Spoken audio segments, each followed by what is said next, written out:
High above the Lake County fires, this view from Canocti Mountain provides a panorama never before witnessed.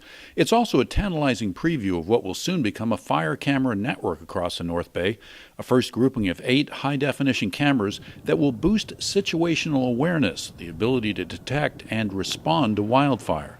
The pilot project is funded by the Sonoma County Water Agency. We are fully intended and focused on protecting our water supply and improving its resiliency against climate change and these wildfires, these firestorms that we're experiencing all too frequently.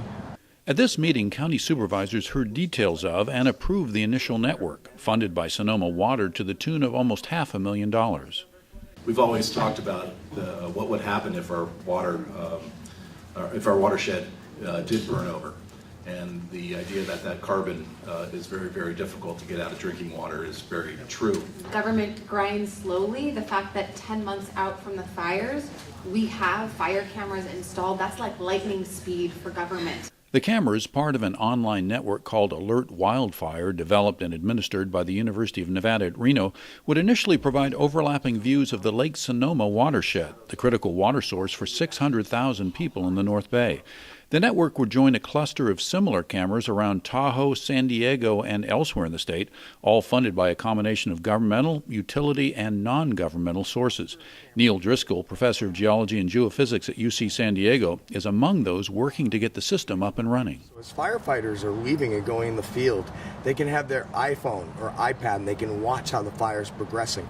They can watch how tanker drops are effective or not.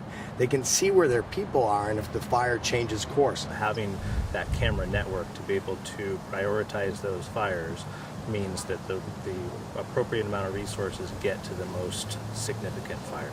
The public can log on to these cameras. They can't move them, but they can time lapse, they can triangulate, and they can zoom so they can see where the fire is with respect to them.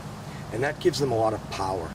Similar to this view from Pine Mountain north of Cloverdale, the 8 new cameras would be installed on existing towers and offer a range of up to 60 miles, including infrared views at night. Accessible online to both the public and emergency responders, the eventual goal, a dense network of monitoring sites throughout the North Bay and across the state to keep pace with a changing reality. The planet temperature is not normal, the prolonged droughts are not normal, and what we're noticing is that these wind events and these low humidities can intersect a drought period that's longer each year and has a greater propensity to cause a real disaster. The ambitious schedule calls for all 8 cameras to be up and operational by October 1st, well ahead of the 1-year anniversary of the North Bay firestorms, with 9 additional cameras extending coverage into neighboring Napa and Marin counties, envisioned to be online within 2 to 3 years. In Sonoma County, Carl Van Amberg for News of the North Bay.